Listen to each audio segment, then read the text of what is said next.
क्या मोदी सरकार में अब सबसे बड़ा सियासी ऑपरेशन होने जा रहा है? क्या देश को नया वित्त मंत्री मिलने जा रहा है? क्या नीट विवाद की वजह से धर्मेंद्र प्रधान की छुट्टी तय मानी जा रही है? क्या निर्मला सीतारमण से छिनेगा वित्त मंत्रालय? कौन हो सकता है देश का नया वित्त मंत्री?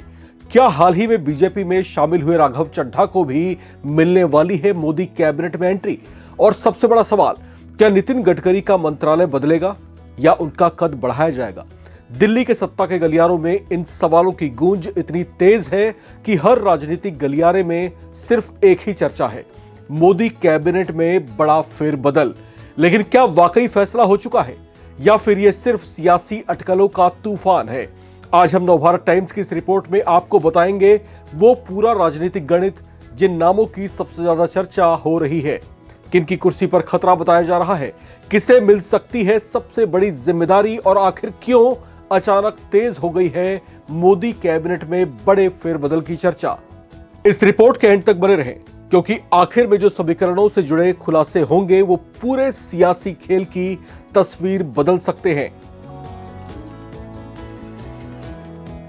दिल्ली में इन दिनों संभावित कैबिनेट फेरबदल की चर्चाएं अपने चरम पर हैं। प्रधानमंत्री मोदी और गृह मंत्री अमित शाह की राष्ट्रपति से मुलाकातों के बाद राजनीतिक अटकलों ने और जोर पकड़ लिया है। हालांकि सरकार की ओर से अभी तक किसी भी फेरबदल की आधिकारिक घोषणा नहीं की गई है, लेकिन राजनीतिक गलियारों में हलचल तेज हो गई है। चर्चाएं जोर पकड़ रही हैं और कहा जा रहा है कि मोदी कैबिनेट में कई मंत्रियों का सूपड़ा साफ हो सकता है। कई मंत्रियों के मंत्रालय बदल सकते हैं, जबकि कई नए चेहरों को मंत्री बनाया जा सकता है। सबसे ज्यादा चर्चा केंद्रीय शिक्षा मंत्री धर्मेंद्र प्रधान को लेकर है।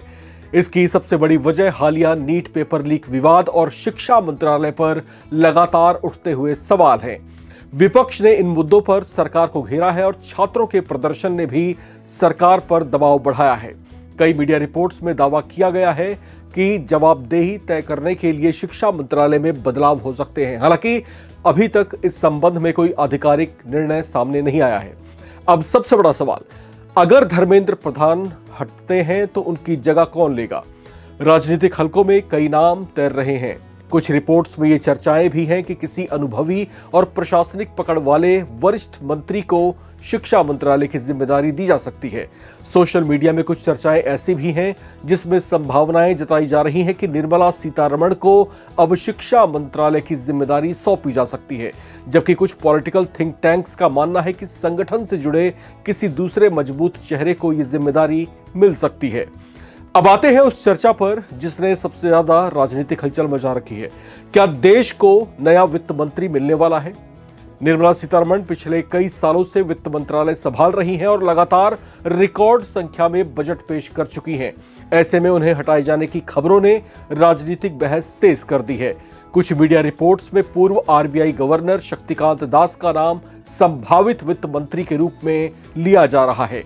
दास को अर्थव्यवस्था, वित्तीय नीति और प्रशासन का लंबा अनुभव है, इसलिए उनके नाम पर चर्चा होना स्वाभाविक माना जा रहा है।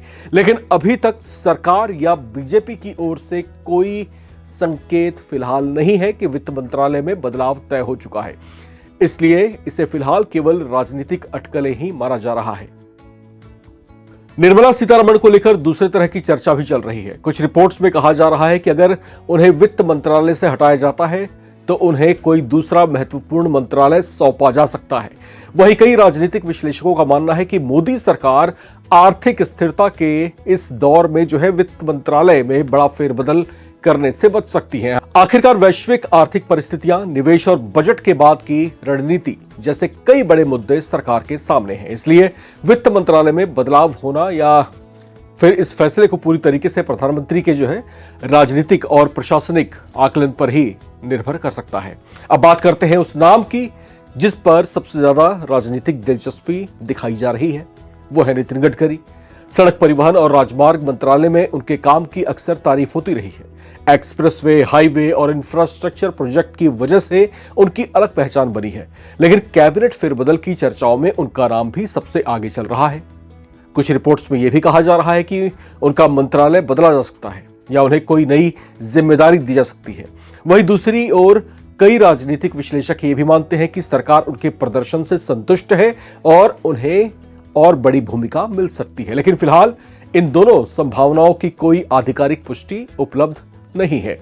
राजनीतिक विश्लेषकों का मानना है कि अगर कैबिनेट फेरबदल होता है तो इसका उद्देश्य केवल मंत्रियों को बदलना नहीं होगा, बल्कि 2027 और 2029 के चुनावी समीकरणों को भी मजबूत करना होगा। उत्तर प्रदेश, बिहार, पंजाब और सहयोगी दलों को बेहतर प्रतिनिधित्व देने की चर्चाएं लगातार हो रही हैं। माना जा रहा है कि प्रदर्शन, राजनीतिक संदेश और क्षेत्रीय संतुलन, इन 3 आधारों पर फैसला सरकार ले सकती है। कुछ रिपोर्ट्स में नए चेहरों की एंट्री भी हो सकती है, इस तरह की भी चर्चाएं हैं। सहयोगी दलों को ज्यादा प्रतिनिधित्व मिले, अनुभवी नेताओं की वापसी और कुछ तकनीकी विशेषज्ञों को सरकार में लाने जैसी संभावनाओं पर भी राजनीतिक बहस तेज हो रही है। लेकिन अंतिम फैसला केवल प्रधानमंत्री नरेंद्र मोदी और बीजेपी नेतृत्व के हाथ में ही है। इसलिए आधिकारिक घोषणा से पहले किसी भी नाम को निश्चित मानना सही नहीं होगा। अब सबसे बड़ा सवाल यही है कि क्या यह सिर्फ सामान्य फेरबदल होगा या फिर मोदी सरकार का अब तक का सबसे बड़ा राजनीतिक संदेश। अगर धर्मेंद्र प्रधान के विभाग में बदलाव होता है तो इसे जवाबदेही का संदेश माना जाएगा। अगर वित्त मंत्रालय में बदलाव होता है तो इसका असर आर्थिक नीति पर चर्चा को नई दिशा देना होगा। और अगर नितिन गडकरी को जिम्मेदारी बदली जाती है उनकी, तो राजनीतिक गलियारों में इसका अलग ही संदेश जाएगा। अब इन सब के बीच एक और नाम की चर्चा जबरदस्त है और वो है राघव चड्ढा का। राघव चड्ढा कुछ समय पहले ही आम आदमी पार्टी से भारतीय जनता पार्टी में आए थे।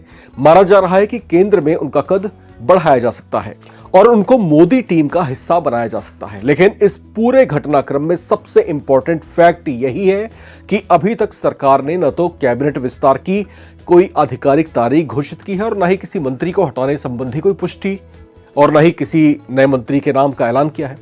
इसलिए दर्शकों को अफवाहों और अपुष्ट दावों से बचते हुए केवल आधिकारिक घोषणा का ही इंतजार करना चाहिए। हमारी रिपोर्ट तमाम चर्चाओं पर आधारित है और जो संभावनाएं और जो अटकलें इस समय राजनीतिक गलियारों में हैं, उस आधार पर है। अब चलते चलते कुछ सवाल नवभारत टाइम्स के आप तमाम दर्शकों से। आपको क्या लगता है, क्या नीट विवाद के बाद धर्मेंद्र प्रधान का मंत्रालय बदलना चाहिए? क्या निर्मला सीतारमण की जगह नया वित्त मंत्री आना चाहिए? और क्या नितिन गडकरी को और बड़ी जिम्मेदारी मिलनी चाहिए या उन्हें मौजूदा मंत्रालय में ही बने रहना चाहिए? कमेंट करके अपनी राय जरूर शेयर करें। चैनल को सब्सक्राइब करें ताकि आप ना रहे किसी खबर से बेखबर। देखते रहें नवभारत टाइम्स।